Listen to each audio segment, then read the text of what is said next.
Russell, the wayward and injured Springbank bear, hasn't been seen since the start of hibernation, say wildlife rescue activists. But they say even if he didn't survive a long, harsh winter, his role in reversing a provincial government ban on rehabilitating black bear orphans is set to be fulfilled. On Sunday, volunteers made improvements to several bruin enclosures at the Cochrane Ecological Institute to prepare to receive animals orphaned during the province's bear hunting season, which began April 1st. Those 4 bears changed it. They'll be responsible for saving hundreds of animal lives, said wildlife biologist Lisa Dulcide. She was referring to Russell and 3 bear cubs found in the spring of 2017 in a Banff National Park washroom, all of which turned the spotlight on the province's 8-year-old policy of forbidding the rehabilitation of orphaned black bears. The trio of bear cubs had to be flown to a wildlife rescue facility in Ontario. Russell, who was suffering from an injured hind leg, was seen for weeks late last year loitering around a field at Highway 22 at Springbank Road.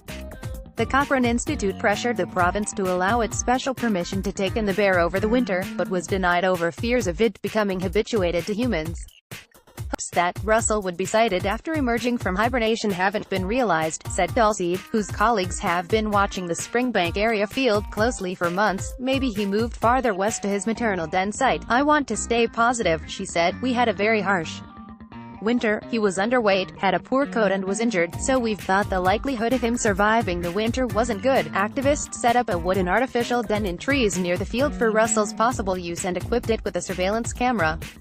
But there was no sign of the young bear, last seen Dec.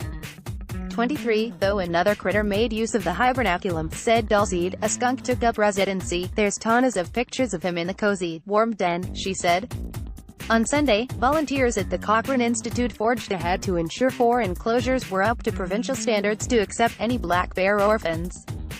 10 bears at a time can be handled at the facility, whose 57 hectares make it the largest such refuge in Alberta, said Dulcide. Each enclosure has a water feature and some are packed with white spruce trees, said the biologist. Everyone's really excited. While the province has reversed its stance on black bear rescues, many other species remain outside the protocol, including big cats, wolves, coyotes and some ungulates, she said. Grizzly bear cubs are still euthanized and they're a threatened species, said Dulcide, who's hopeful some wild canines and cats will soon be added to the rehabilitation list. And provincial wildlife officials, she said, will still determine which black bears are received by the Cochrane Institute, which is the only such approved facility in the province. The institute has launched a GoFundMe page to finance its work. B. Kaufman at postmedia.com and Twitter, at Bill Kaufman Journ.